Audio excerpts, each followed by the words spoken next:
Hello everyone and welcome to Knit Grit. My name is Cody and welcome to the first part of my fruit whale series. In today's video we're going to go over how to make this really super duper adorable apple whale. So he's super cute.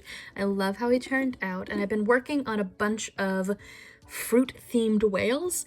As some of you may know, my whale is my best video. Most of you are probably subscribed to me because you came across one of these whale videos. I have a plethora of them across my channel and I'm about to put on a whole bunch more, so prepare for that. I have a ton of ideas. Today's video we're going to go over how to make this cute little apple. I made a green apple and I made a red apple, and I also, it all started when I made this cute lemon and lime. I did a different little embroidery method on the lemon, but I think I like the lime a little bit better. Just to give you an idea of some of the other fruit that we're going to be working on, the lemon and the lime. This was the first one that I made and I think they're super duper adorable. I'm going to be posting a couple other tutorials in between here and there. I'm going to be wrapping up my 5 Nights at Freddy's series as well as working on a Kyo from Fruits Basket, but otherwise I am going to be alternating so that it's not boring for those of you who are not into one or the other. I also made this super duper adorable tomato. That's a tomato slice. That's my attempt at embroidering one, and I love this because originally it was going to be a strawberry, but I was like, oh, that's not right. It looks more like a tomato. So I leaned into it, and this is how my tomato happened. I also have a cute little orange as well as a grapefruit. These two are done with a different yarn, but generally they're super duper adorable as well. These are going to be all the same and in one video essentially. I did a little bit different on both, but it'll be explained in the future. I also made a blueberry, and I'm thinking about doing a couple others like kiwi and stuff like that. I ended up doing this as well. It's a little avocado whale. I can't get over how stupid adorable these are, and I know it's a little morbid, but I'm making a sushi themed one.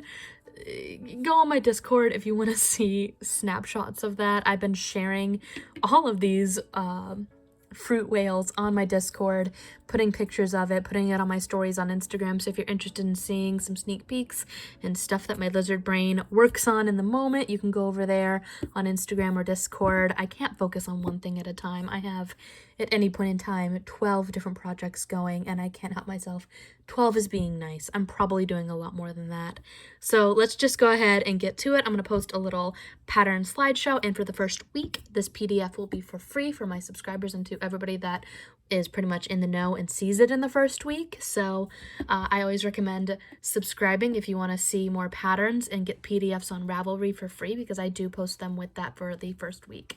Oh, also before we get started, I wanted to mention that these guys are going to be for sale on my Etsy. I'm reopening that and I'm actually going to start doing Etsy stuff. So if you're interested in that and would like to purchase one of these bad boys, pop on over to there and hopefully their listing will be up soon. So generally I'm going to start posting on there because my MacBook, which I have been editing all my patterns on, has started to die. It is a 2010 MacBook and it's about time that I replace it, so I'm saving up. So go ahead and pop over to my Etsy if you're interested in anything like that. Alright, so for this project, you're going to need whatever color yarn you want the top of your whale body to be. In this tutorial, we're going to be making another red apple one, but if you want to make the green apple, there's this really pretty green color as well that they have at Hobby Lobby. So this one, I want to say the orange is called Glowing, and this one's like Lime or something like that. I'm going to post a little slide here of what you will need and what the exact names of the yarns are, but generally they have this lime green color. You will also need a darning needle, which I'm just going to pop right over there. I'm going to be using this color, which is literally just called 60 Red. I do remember that one off the top of my head. He's going to go over here. Let's put our apple with the rest of them. We're also going to be using some white and some green and some brown. So just those 4 colors depending on what you're making with that specific one. So if you're using the green instead, you'd use this green instead essentially. You could also do like a yellow delicious, which would be really cute. They have this nice color called curry. This is in I Love This Cotton from Hobby Lobby. It is a worsted weight size 4 yarn. We are also going to use a size 3.25 millimeter crochet hook. I'm using my Furls crochet hook. I am affiliated with them, but I have also fallen in love with their crochet hooks. I love them. I'm a little bit weird on how the affiliate program's working right now. I have a link down below. I'm not sure if it's going to give you a discount or not because they're revamping their entire program for everything. So I'm not entirely sure how that goes and what's going on. I've emailed them and they're just like, we'll let you know. And I'm like, oh, okay. So I'm working with my Furls crochet hook, but just use a 3.25 millimeter crochet hook if you have a Furls, you have a Bates, you have a Boys, whatever you feel most comfortable with. Also, you're going to need some fluff. So I used to, for the longest time, use this kind of polyfill. I got this. It's like those big 20-pound bags, and it looks very acrylic. I started buying some polyester fiberfill. They both say that they're polyester fiberfill, but this one is more cottony and feels like a lot better quality. I get this from over at Hobby Lobby, and honestly, it stuffs a lot better. So I've been using this. So as a lot of you might know, I have had issues with stuffing things in the past, and I'm having an easier time using this material instead. I also am going to be using some 15 millimeter safety eyes. I buy mine off Wish because I'm a cheapskate and they work just fine. I also add a little bit of glue on the inside just to stick it on there and make sure it's really not gonna go anywhere. I put it on the back side and the front side a little bit. You wouldn't know because it's all hidden and the little back snaps on. So let's go ahead and get started.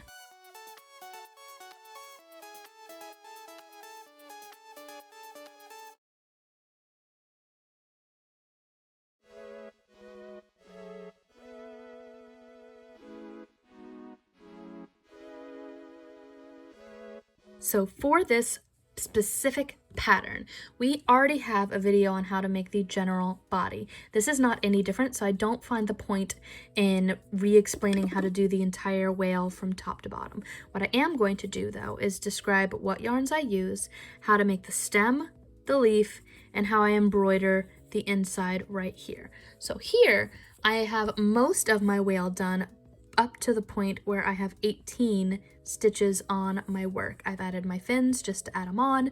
I like to hide my tails on the inside. That's why there is a hot mess of tails just happening on inside there.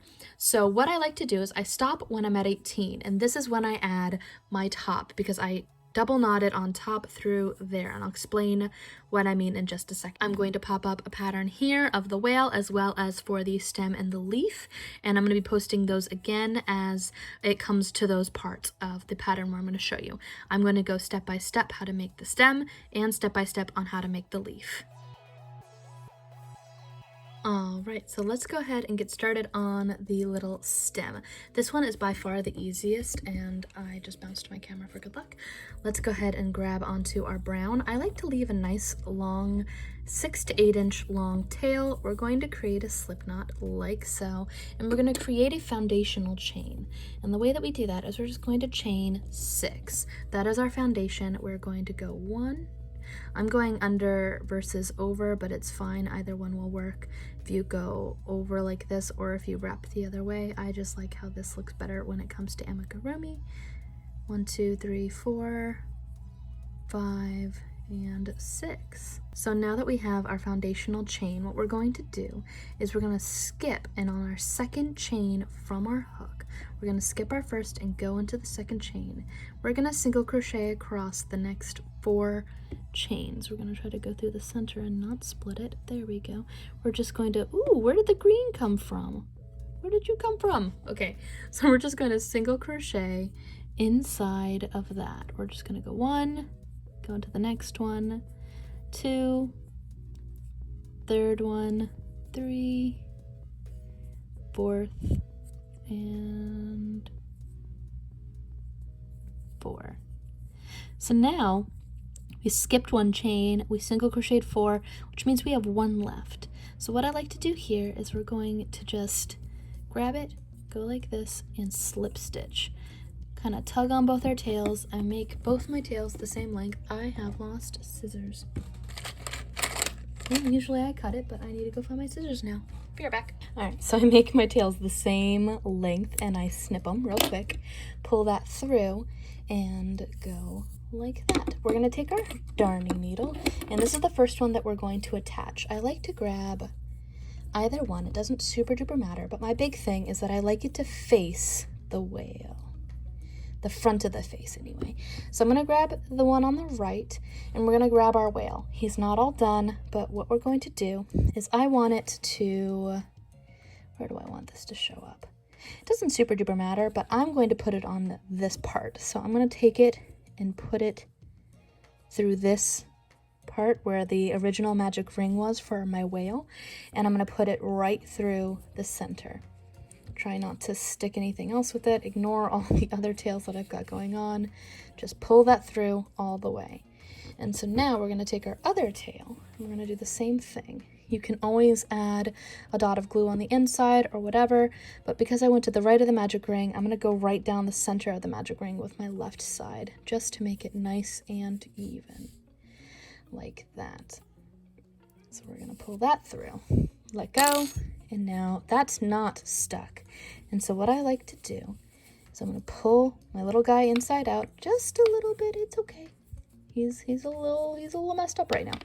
So what I'm going to do is I'm going to double knot those two strings and tie them pretty tight, just so that it won't want to go anywhere. So pull it double knot like so. And then I didn't need to make the tails that long, so I'm just going to cut those a little bit. It could just be on the inside, but I know that later when I'm going to be trying to navigate those strings, it's going to be a little crazy. So that way it's facing forward and it looks cute. So now we're going to work on this little leaf, and I think I'm with the leaf on this side for this one. So what we're going to do is get rid of our brown and move over to our nice green color.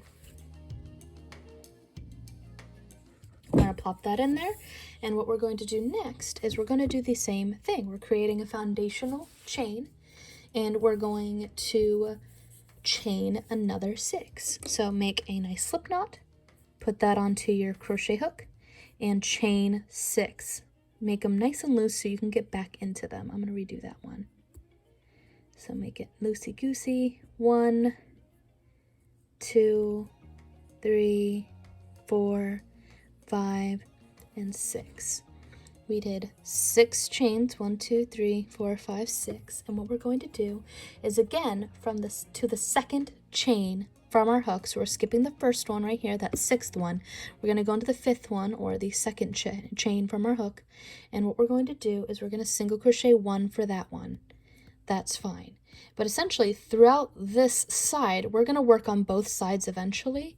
But on this, we're going to single crochet 1, half double crochet 1, half double crochet, half double crochet 1, and then single crochet 1 again. That way it kind of rises, because those stitches make it so that it goes from small to most to small again, which creates this kind of shape that you want.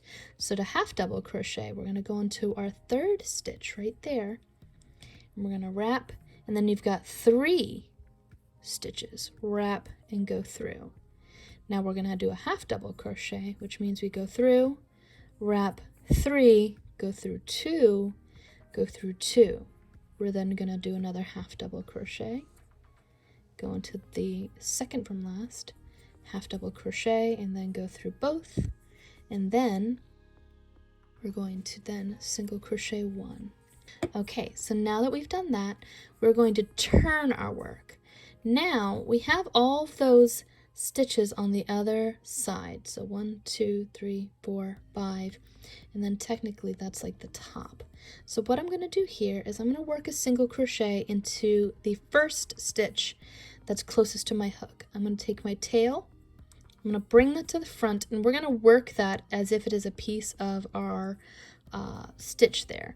We're going to single crochet 1, and we're basically going to repeat what we just did on the other side. So we're going to go through this stitch right here and do a half double crochet, trying not to wrap our yarns together. I think I just wrapped it up weird. There we go. Let's make that better.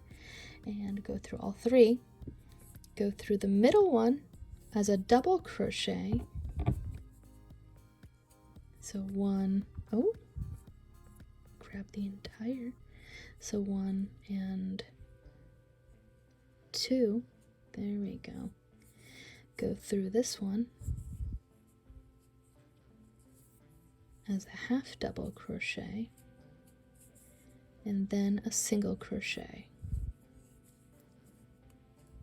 So then you have this little first one. This is your first stitch that you made. And what I like to do here is I like to just kind of slip stitch into it with my tail still as a part of it. And I'll slip stitch that off. I'm going to leave a nice long tail. Again, I'd rather have too long of a tail for fixing this than not long enough. We're going to pull that through.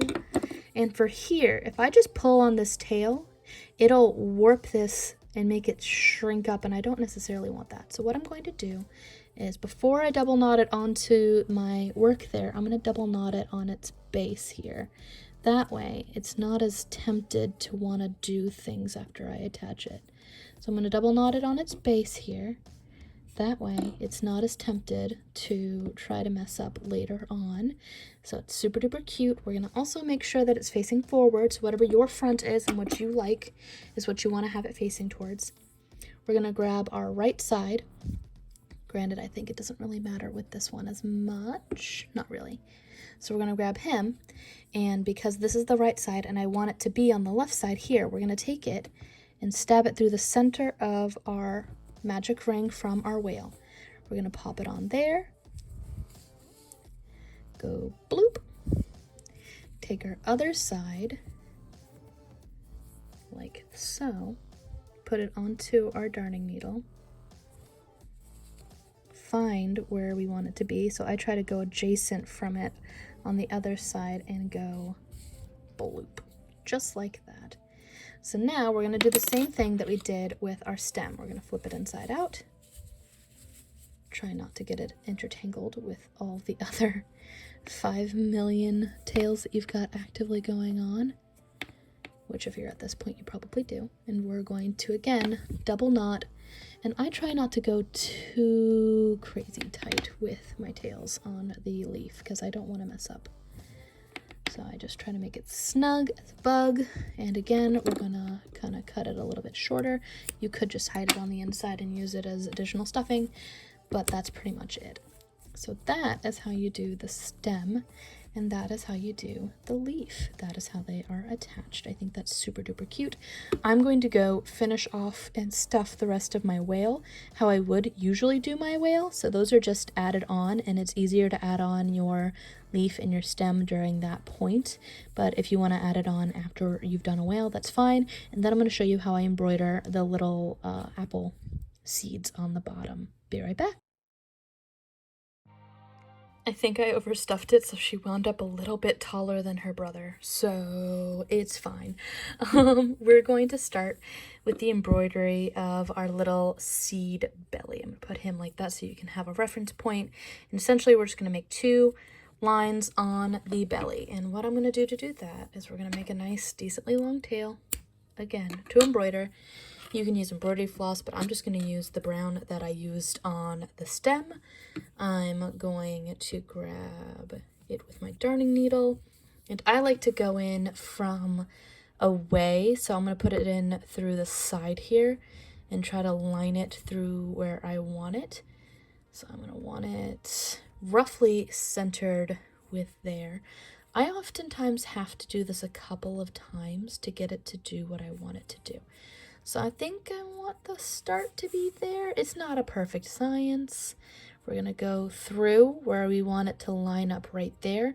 And I go straight across like so.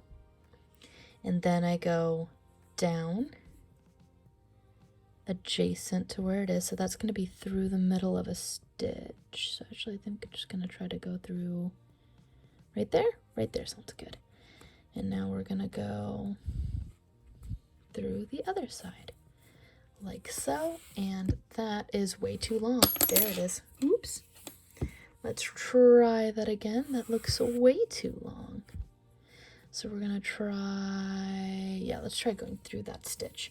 This is where I have a harder time with it. It probably would be cute if you used fabric paint, but I'm pretty sure most people are sick of me using fabric paint, and it's hard to get it to center. So let's see if I can get it, if it goes right through that part of the stitch. Let's see what that looks like. And that's the beauty of embroidery. You can always just kind of undo it. That looks pretty good to me. That's about as centered as I'm going to get it, and that looks right. So now with embroidery, I always like to try to go through a couple different angles, going up, going over through the side, through the eye, through everything, and then I'm going to do the same thing with where I entered. Grab my darning needle right there, take the other string, go through, take this one and go through the back, and that's pretty much it. Your apple whale is all done. Let me know what kind of fruit. If you cut it and it hasn't gone in, you can always just kind of squish around it and it'll go in. Let me know what kind of fruit you would like to see in the future. I have a ton of them. I have ideas for everything. I'm working on the sushi one. I know that's a little morbid, but I have such a dark sense of humor and I think it's hilarious. So I'm gonna make it and we'll see what happens and whether or not it even looks halfway decent. I'm very much a perfectionist when it comes to those things. I want things to look nice. Everybody wants things to look nice, but generally I'm a perfectionist. That's why I'm like redoing the whale, and that's not the one that I'm going to be sending out. I'm going to be sending out one that has the 8 slices. I thought I would like it more with a double line, but I don't. Sorry, little buddy. But I like how the lime looks. I love how my orange looks. Should I add a little leaf and stem to my orange and my grapefruit? Anytime you see grapefruit and oranges, they don't have stems on them, but sometimes you see them and they have a little like leaf on them. So I'm debating whether or not I should add a little leaf to the tops of my oranges. What do you guys think? And I love how this happy little, as Ross would say, my happy little accident right here of a tomato slice. He looks so cute and he's going to be listed on Etsy as well. I took pictures, so I'm going to be uploading those soon, hopefully, onto the Etsy account, and I'm going to be selling the actual physical products, essentially. Let me know what kind of whales you'd like to see in the future. I'm not sold on this avocado. Let me know if you would like to see the avocado as a tutorial, because this one I will have to go after the whale body part. I will have to show step by step how I do the decreasing for this one. Let me know what you guys think. What other fruit you'd like to see. I had an idea for kiwi. I have yet to do the watermelon and strawberry. I have those definitely on the roster for my little whales. I also have a pumpkin, which I don't know how I'm going to do that yet, but it's still super cute and I love the idea. Maybe a coconut? I've been talking to people on my Discord and they have been giving me ideas, but I'm not sure. Somebody recommended that I should do a banana, but I have zero clue how I'm going to do a banana. I have a Discord server where I talk to lots of people and a lot of crafty people at that. So if you're interested in that kind of thing, we have over 100 people on that server right now. We talk. It's not a so super duper busy channel, but generally it's pretty good time. I like it. So all right, that's pretty much all there is to this tutorial. Let me know what you'd like to see for future fruit whales, whether or not you like this and want to see more of this. I will be getting out my Bonnie tutorial soon, as well as my Kyo from Fruits Basket. Both of those are Luna squishes. I'd like to give a shout out to my Patreon supporters. Thank you to everybody that's on there. Links for everything will be down below. Thanks again for watching, and be sure to subscribe and hit the little bell before you leave if you want to see more videos like this. All right, until next time, guys.